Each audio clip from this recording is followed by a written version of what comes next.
over this unhappy globe, there are heroic volunteers putting up a selfless battle on behalf of the wretched of the earth.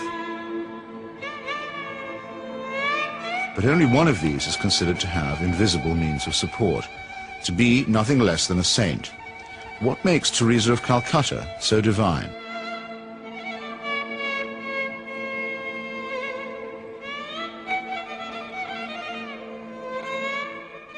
Long before Mother Teresa's helicopter touched down at about 11:20 this morning, the crowds were gathering here at Knock. Among all of you who have made this pilgrimage to Knock this afternoon, we are privileged to have with us as a special guest at this Mass a pilgrim who has come from afar, a woman whose worldwide symbol for goodness and holiness. Not many claims made by the Irish clergy are widely or uncritically accepted, even in Ireland. But the saintliness of an Albanian nun named Agnes Boiaciu is a proposition that's accepted by many who are not even believers. Mother Teresa herself receives extravagant adulation as no more than her due. Of all the women in recent history,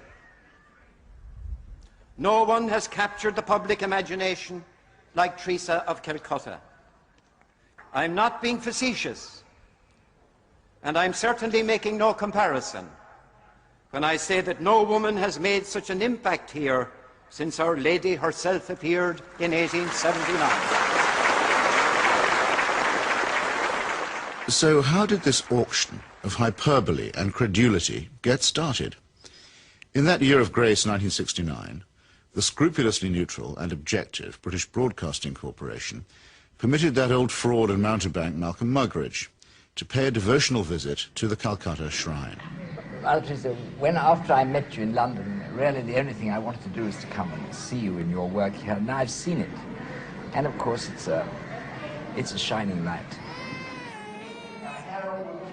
Himself arrogant, almost to the point of humility, Muggeridge became persuaded that he and his team had become the divinely appointed instruments of what he claimed was the first television miracle. During Something Beautiful from God, there was an episode where we were taken to a building that Mother Teresa called the House of the Dying, and Peter Shaker, the director, said, it's very dark in here, do you think we can get anything? And we had just taken delivery at the BBC of some new film made by Kodak, which we hadn't had time to test before we left, so I said to Peter, well, let's have a go. So we shot it. And when we got back, several weeks later, a month or two later, we're sitting in the Rushes Theatre at Ealing Studios, and eventually up came the shots of the House of the Dying. And it was surprising.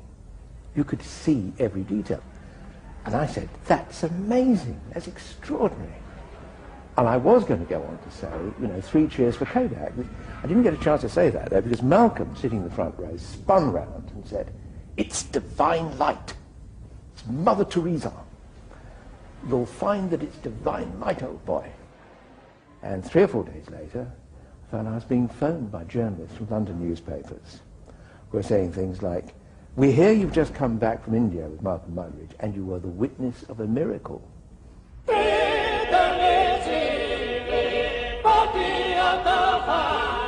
And a star was born. This profane marriage between tawdry media hype and medieval superstition gave birth to an icon which few have since had the poor taste to question. It's like you're actually seeing a living saint. Give a man a reputation as an early riser, said Mark Twain, and that man can sleep till noon. How does the reputation of Holy Mother Teresa look if, just for a moment, we switch off Malcolm Muggeridge's kindly light?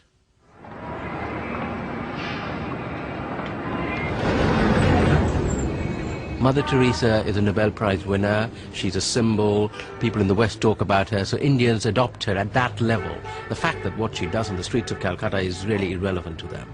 They couldn't care about it, and most of them don't even know. But Mother Teresa is the sort of figure you show to visitors.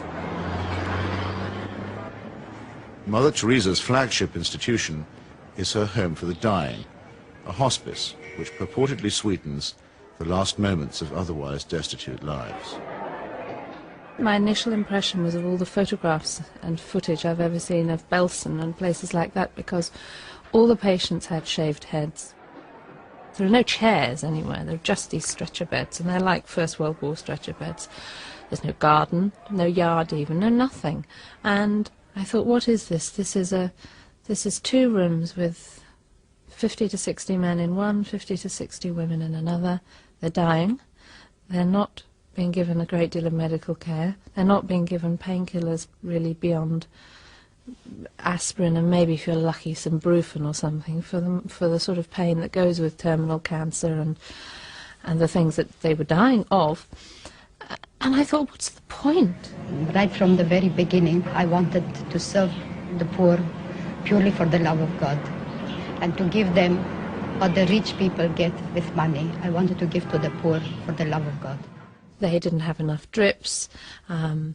The needles they used and reused over and over and over, and you would see some of the nuns rinsing needles under the cold water tap. And I asked one of them why she was doing it. And she said, well, to clean it. And I said, yes, but why are you not sterilizing it? Why are you not boiling water and sterilizing your needles? She says, there's no point. There's no time. Mother Teresa's cult of death and suffering depends for its effect on the most vulnerable and helpless, abandoned babies, say, or the terminally ill, who supply the occasions for charity and the raw material for demonstrations of compassion.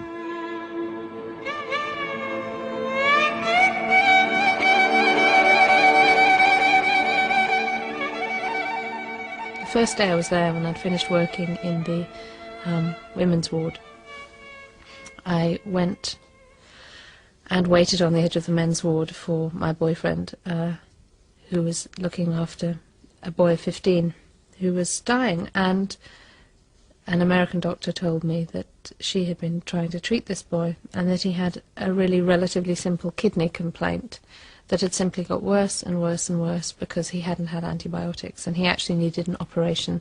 I don't recall what the problem was. She did tell me. And she was so angry, but also very resigned, which so many people become in that situation. She said, well, they won't take him to hospital. And I said, why? All you have to do is get a cab, take him to the nearest hospital, demand that he has treatment, get him an operation. She said, they don't do it. They won't do it. If they do it for one, they do it for everybody. And I thought, but this kid's 15.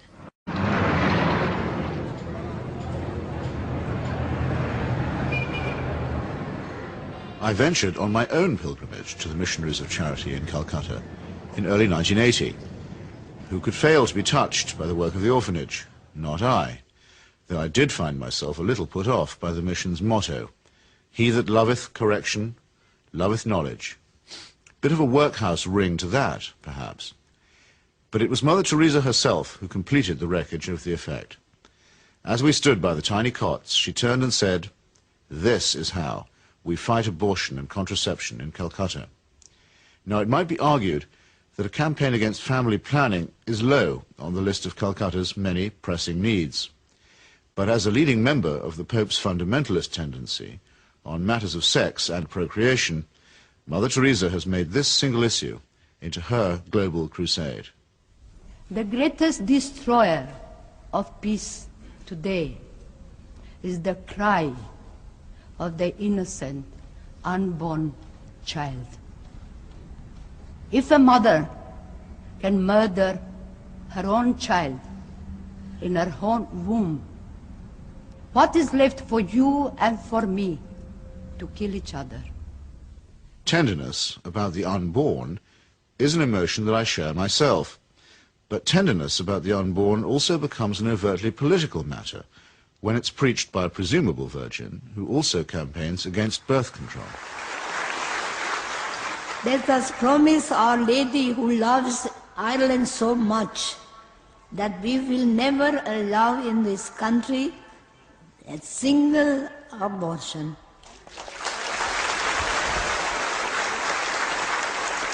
And no contraceptives. Mother Teresa has no politics, so she maintains, and so many people believe. But when she came to London in 1988, ostensibly as an advocate for the homeless, she bent the ear of the Iron Lady and sought to steer her to the support of a bill limiting abortion. The sponsors of that bill, who arranged the meeting, were in no doubt that her intervention was political. She's not a party political figure, but she's a political figure in the sense that, A, she is part of what may be called the Catholic agenda, the broader Christian right agenda, and the Catholic Church has been following what has generally been considered a hard-line approach under the present Pope.